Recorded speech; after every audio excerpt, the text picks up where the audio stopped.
I am joined by senior advisor to the president-elect, Jason Miller. Jason, great to see him, and great to see you, and great to see him smiling. He was in a very good mood this week, with a lot of really positive stuff going on for him.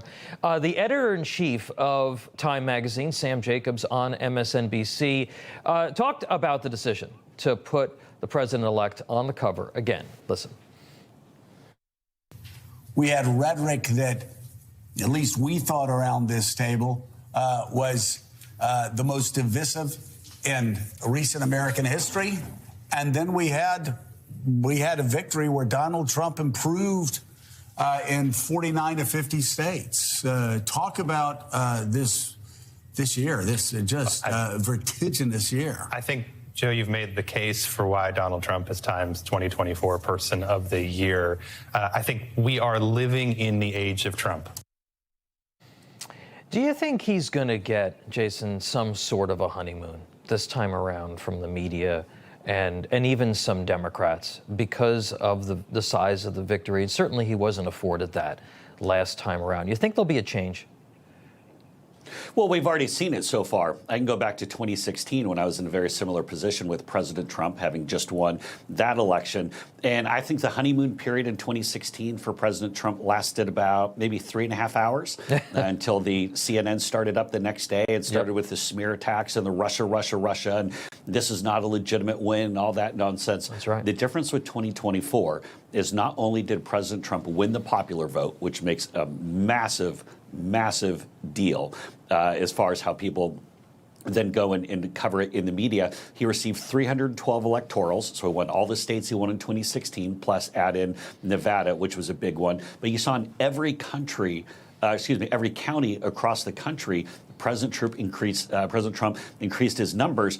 And even when you take a look at, say, the big blue cities, you look at Chicago, you look at Los Angeles, you look at New York, in all of these cities, President Trump increased his numbers by so much that even Democrats and members of the media have to take notice of just how strong he did. So I think the coverage so far has already been noticeably different. And even as we head into January 20th and his inauguration, it'll be different. And you're already seeing the reaction within the business community, whether it be on Main Street, where small businesses have seen a record spike in approvals. You've also seen that on Wall Street with the Business Roundtable saying CEO sentiment is way up. And so people are looking forward to that Trump economy coming back.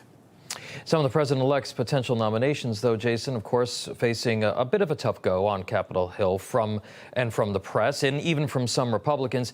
Here's a small sample of what some of the media have been saying. Well, America, I hope you like measles. I don't trust anything that he says because precisely that he'll say anything to be confirmed. When he makes blanket statements like that, it's very clear that he is not qualified.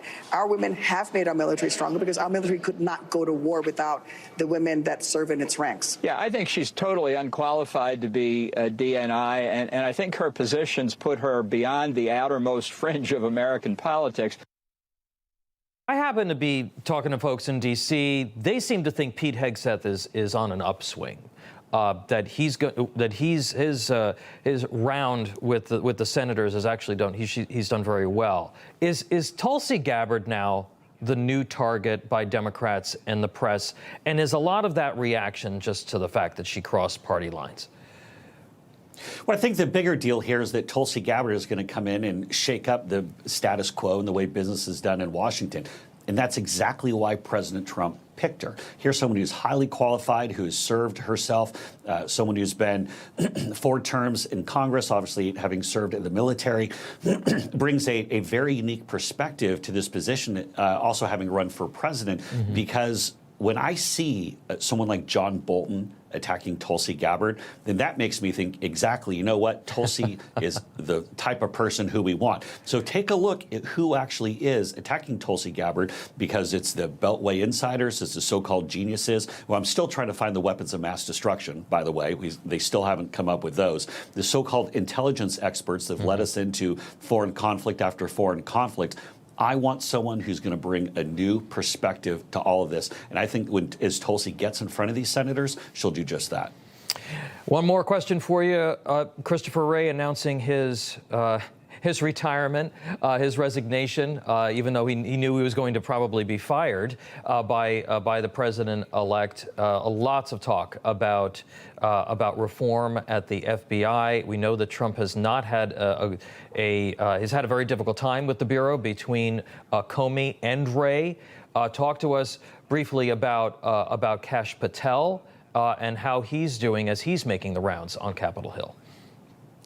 Yeah, Kash Patel has absolutely knocked everybody's socks off. This is someone who's eminently qualified. He was the chief of staff at the DOD. He is a deputy director of national intelligence. He's someone who's been a federal prosecutor and a public defender. He has done it all. This is the type of person who I want to go in there and get the politics out of it. You know, we saw that report this week of all these FBI informants who are there on J6, and they're trying to say only 3 were supposed to be there, but then there were another 23 who just happened to be there.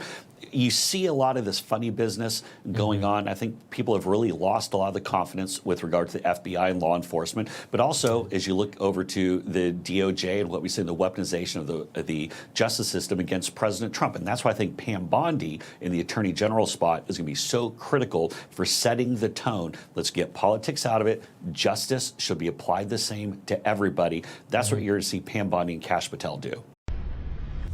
Information. Truth is freedom. Is Newsmax. It's real news for real people.